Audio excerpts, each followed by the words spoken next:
மிக முக்கியமான ஒரு விஷயத்த சொல்றேன், நல்லா கேட்டுக்கோங்க. மிக முக்கியமான விஷயம், வாழ்க்கை பிறப்புங்கிற ஒரு கோட்ல ஆரம்பிக்குதா இல்லையா?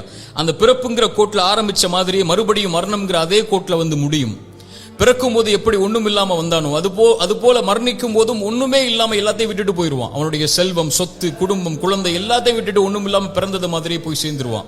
அப்ப எதுக்கு இந்த வாழ்க்கை, எதுக்கு இவ்வளவு பெரிய போராட்டம்னு கேட்கக்கூடியவங்களுக்கு இறை தூதர் இந்த 3 செயல்களை நீங்க உலகத்துல வாழும் போதே விதை போடுங்கன்னு சொன்னாங்க. அது பின்னால நீங்க அறுவடை செய்வீங்க, நீங்க மரணிச்சதற்கு பிறகும் உயிரோட வாழ்வீங்க அதன் காரணமான்னு சொன்னாங்க.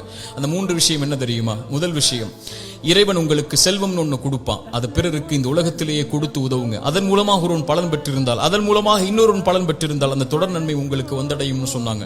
இரண்டாவது, இறைவன் உங்களுக்கு கல்வின்னு ஒண்ணு கற்றுக் கொடுப்பான். எதுவா இருந்தாலும் சரி, ஒரு எழுத்தா இருந்தாலும் சரி, அது பிறருக்கு பலன் பெற கற்றுக்கொடு. அதன் மூலமாக அவன் பலன் பெற்றிருந்தால், அதன் மூலமாக பலன் பெற்றிருந்தால் அந்த நன்மை வந்து சேரும்னாங்க.